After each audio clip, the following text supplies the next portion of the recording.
Hello प्यारे बच्चों, स्वागत है आपका हमारे चैनल एडुला पॉइंट पे। चलिए स्टार्ट करते हैं worksheet number 73 class 9 math Hindi medium. बच्चों चैप्टर 7 जो है त्रिभुज की रिवीजन चल रही है। वर्कशीट नंबर 25, 26, 27 की रिवीजन वर्कशीट ये है और बहुत अच्छी वर्कशीट्स हैं बच्चे। और ये आप लोग देखेंगे तो जैसे सपोर्ट मटेरियल वगैरह है उनसे भी काफी क्वेश्चंस लिए गए हैं, आप देख सकते हैं उनको तो, और सॉल्व भी कर सकते हैं। सपोर्ट मटेरियल को भी जरूर कीजिएगा आप लोग, और अगर आप कहेंगे तो हम सपोर्ट मटेरियल के क्वेश्चन भी आपके लिए सॉल्व करेंगे अगर आप लोगों की डिमांड होगी। तो इसके लिए आपको ज्यादा कमेंट करना पड़ेगा कि हाँ जी हमें आप सपोर्ट मटेरियल के क्वेश्चन भी कराइए, या लास्ट ईयर्स के जो भी 10 क्वेश्चन हैं या इंपॉर्टेंट क्वेश्चन चैप्टर्स के हम लोग आपको जरूर कराएंगे ऑन योर डिमांड। स्टार्ट करते हैं। क्वेश्चन नंबर 1 to 4 देखेंगे। फिल इन द ब्लैंक्स है। किसी त्रिभुज के एक शीर्ष को उसकी सम्मुख भुजा के मध्य बिंदु से मिलाने वाली रेखाखंड को त्रिभुज की डैश कहते हैं। क्या कहते हैं? सोचने वाली बात है कि क्या कहते हैं। कि एक त्रिभुज है, पहले हम डायग्राम समझाते हैं आपको। ये हो गया। अब ये शीर्ष बिंदु है, ये त्रिभुज हमने बना दिया।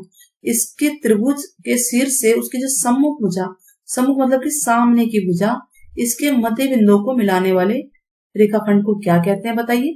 मध्य बिंदु है ना, यानी ये हिस्सा इसके बराबर है तो उसको कहते हैं मीडियन, यानी कि माध्यिका। आया समझ में? यस। चित्र बना के भी सीख लीजिए। एक त्रिभुज जिसके दो भुजा के माप समान होते हैं। अब देखिए दो भुजाओं के माप समान तो क्या होता है, दो भुजा बराबर है ना, दो समान भुजाएं मीन्स की समबाहु त्रिभुज। समबाहु त्रिभुज ऐसा त्रिभुज होता है जिसमें कि दो भुजाएं आपकी बराबर होंगी, ये और ये, या कोई भी दो भुजाएं, तो उसे समबाहु त्रिभुज कहते हैं। Isosceles triangle. किसी भी समकोण त्रिभुज में जो सबसे लंबी भुजा होती है वो क्या होती है। देखिए समकोण त्रिभुज बनाते हैं, ये समकोण त्रिभुज है, ये 90 डिग्री पे है, सबसे लंबी भुजा ये होगी और इसे कर्ण कहते हैं। आपको पता ही है ये तो ये कहलाएगा कर्ण। एक त्रिभुज का प्रत्येक समबाहु त्रिभुज, समबाहु मतलब जिसकी तीनों भुजाएं बराबर, तीनों भुजाएं बराबर है जिसकी ये तीनों भुजाएं, तो उसका प्रत्येक कोण कितने डिग्री का होता है, 60 डिग्री का होता है। क्लियर हो गया आपको? आई होप आपको चारों क्वेश्चन समझ में आ गए होंगे। अब क्वेश्चन नंबर 5 से 8 में सही उत्तर का चुनाव करें, यानी 4 ऑप्शन है आपके सामने। एक समकोण त्रिभुज एबीसी में यदि कोण भी 90 डिग्री है, तो देखिए समकोण त्रिभुज बना लेते हैं। एबीसी में कोण बी 90 डिग्री, ये बी है तो ए और सी आप कहीं भी लिख सकते हैं। तो कौन सा कथन सत्य होगा? तो हम देख रहे हैं कि सब पे पाइथागोरस लगा है, तो हम ये देख रहे हैं कि यहाँ पे कर्ण का वर्ग यानी AC स्क्वायर, ये कर्ण है, ठीक है, लंब है और ये आधार है। तो कर्ण का वर्ग AC स्क्वायर बराबर होगा AB स्क्वायर जमा BC स्क्वायर। कौन सा आंसर होगा? आंसर नंबर होगा बी ऑप्शन होगा इसका, ठीक है। नेक्स्ट क्वेश्चन क्या है। एक त्रिभुज में अधिकतम कितने शीर्ष लंब होते हैं? तो हम एक त्रिभुज बनाते हैं, कोई भी त्रिभुज देखिए, तो इस भुजा से हम लंब खींच सकते हैं 90 डिग्री, इस भुजा से लंब खींच सकते हैं 90 डिग्री। माध्यिका की बात नहीं हो रही, और इससे भी हम लंब खींच सकते हैं, और ये माध्यिका हो भी सकता है, नहीं भी। हम देख रहे हैं मैक्सिमम 3 लंब होंगे, माध्यिका भी 3 होती है, तो कितने हो सकते हैं अधिकतम शीर्ष लंब? अधिकतम 3 हो सकते हैं। Now question number 7। एक समकोण त्रिभुज एबीसी है जिसमें कोण भी 90 है, BC 3 है और AC 5 है। भुजा AB की लंबाई निकालिए। तो हम सॉल्व कर लेते हैं। यहाँ पे छोटा सा मैं त्रिभुज आपके सामने बना देती हूँ। देखिए ये 90 डिग्री है, B, A यहाँ ले लेते हैं और C यहाँ ले लेते हैं। BC 3 है यानी ये 3 है, 3 सेंटीमीटर, AC 5 सेंटीमीटर। तो कर्ण का वर्ग में से आधार घटा देंगे तो ये वाला आ जाएगा ना, मीन्स कि 5 के वर्ग में से 3 का वर्ग घटा दीजिए, तो 25 में से 9 घटाइए 16, ये आ जाएगा AB। अब इसको 16 का रूट कर देंगे, क्योंकि हम क्या निकाल रहे हैं, AB निकाल रहे हैं, तो AB निकालनी है, तो AB बराबर आ जाएगा 4 सेंटीमीटर। ऑप्शन है ऑप्शन नंबर ए। क्लियर हो गया? ये इतना आसान क्वेश्चन है, कुछ नहीं करना हमें इसको। नाउ क्वेश्चन 8 में भी 4 ऑप्शन है। एक त्रिभुज में हम एक शीर्ष को उसके सम्मुख भुजा पर किसी ऐसे बिंदु पर मिलाएं जो उस भुजा को 1:1 में विभाजित करे। देखिए क्या है, एक त्रिभुज है, उसमें एक शीर्ष ले लेते हैं, ये ले लेते हैं शीर्ष, ये शीर्ष है। अब उसके सामने की भुजा ये वाली होगी, तो एक ऐसा बिंदु हो जो 1:1 में इस भुजा को विभाजित करेगा। मान लो ये बिंदु है, ठीक है। अब ये मिला देते हैं हम इसको, ये 1:1 है। सिंपल सी बात है, इस रेखाखंड का नाम क्या होगा? अरे माध्यिका ही तो होगी, जो अभी हमने किया था, क्योंकि दोनों बराबर है तो इसका मतलब ये भुजा इसके बराबर हो गई ना, दोनों बराबर, तो ये माध्यिका होगी। Now question number 9। x का मान निकालना है और 10 भी कर लेते हैं हम लोग, 9 और 10 दोनों। तो क्वेश्चन नंबर 9 में हम देखते हैं पहले पहला पार्ट क्या है। यहाँ x का मान है, देखिए ये 90 डिग्री है, ये 90 है, ये 90 है, क्लियर है। और ये दोनों भुजाएं बराबर, तो ये भी x होगा, तो नेचुरल है कि ये 45 45 आएंगे। तो आप इसको कर सकते हैं, बड़े आराम से कर सकते हैं। हमें ये दिख रहा है, मान लेते हैं हम इसका नाम दे देते हैं त्रिभुज का ABC। हम देख रहे हैं कि AB और BC इक्वल है, और दोनों, तो इसका मतलब कि त्रिभुज के तीनों कोणों का योग 180 डिग्री होगा। तो कोण A कोण C के बराबर है, दोनों ही x हो गए, और कोण A प्लस कोण B प्लस कोण C बराबर 180 डिग्री होता है। रीजन वही है, त्रिभुज के तीनों कोणों का योग, यहाँ पे आप लिख देंगे, ठीक है। और अब ये A x है, B तो 90 है, और ये भी x है, बराबर 180 डिग्री। तो 2x बराबर हो जाएगा 180 माइनस 90, तो 2x इक्वल टू आ गया 90, x इक्वल टू 90 बाई 2 यानी कि 45 डिग्री आंसर है x की वैल्यू। ये तरीका है करने का। नाउ सेकंड पार्ट देखते हैं, इसका क्या है।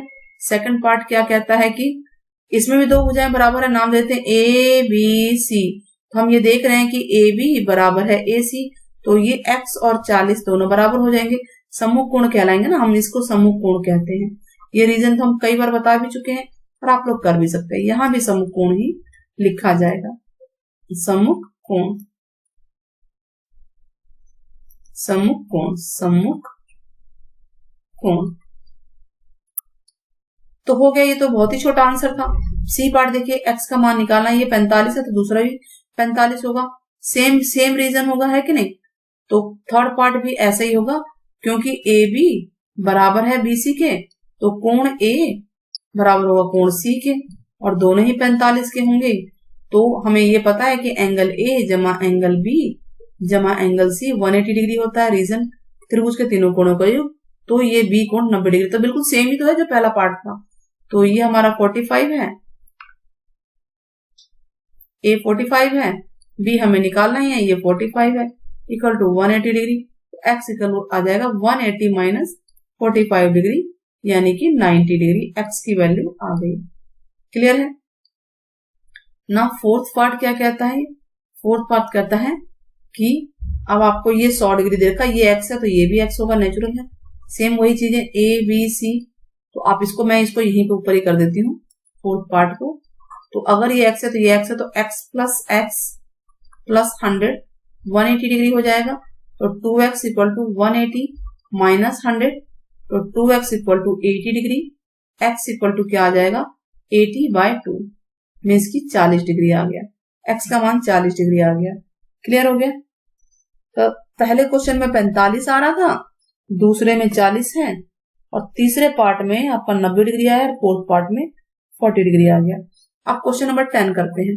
क्वेश्चन नंबर 10 क्या है कि PQR एक त्रिभुज है जिसमें कोण Q समकोण है। क्वेश्चन नंबर 10, तो हम PQR एक त्रिभुज बना लेते हैं जिसमें कि कोण Q, ये Q नाम दे देते हैं, समकोण है, P ऊपर और Q R नीचे दे देते हैं। तो PQ 35 सेंटीमीटर है, PQ यानी कि ये है 35, और PR है 37 सेंटीमीटर, QR हमें निकालना है। तो देखिए कर्ण का वर्ग यानी PR का वर्ग में आपको QR निकालना है ना, हम क्या करेंगे, QR निकालना है अगर हमें, तो हमें पता है कि PR स्क्वायर इक्वल टू होता है PQ स्क्वायर जमा QR स्क्वायर। PR है 37 स्क्वायर और ये है 35 स्क्वायर, और ये QR हमारे पास नहीं है, तो 37 square minus 35 square equal to हो जाएगा QR स्क्वायर। तो QR स्क्वायर को सीधा लिख देते हैं, ये A square minus B square हो गया 37 माइनस 35, और इंटू में 37 प्लस 35, तो ये आ गया 2, और ये होगा 5 7 12, 12 आ गया, 3 3 6 और 1 7। क्लियर है।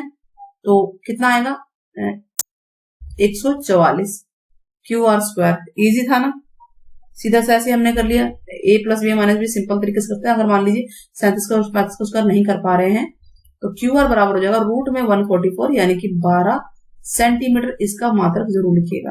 तो इस तरह से हमारा जो है आंसर आ गया है। आई होप आपको वीडियो पसंद आई होगी, तो आप लोग कमेंट बॉक्स में बताइएगा। क्वेश्चन एक आपको देते हैं, आप लोग इसे जरूर कर पाएंगे। एक त्रिभुज है ABC, ठीक है, तो और इसकी लंबाई 10 सेंटीमीटर है और इसकी लंबाई 8 सेंटीमीटर है। तो आपको AB की लंबाई बतानी है। कमेंट बॉक्स में आप लोग जरूर बताइएगा। आई होप आपको वीडियो पसंद आई होगी, तो चैनल को जरूर सब्सक्राइब करेंगे और हमारी वीडियोस को आप शेयर कीजिए। थैंक यू बच्चों, thank you for watching, keep watching.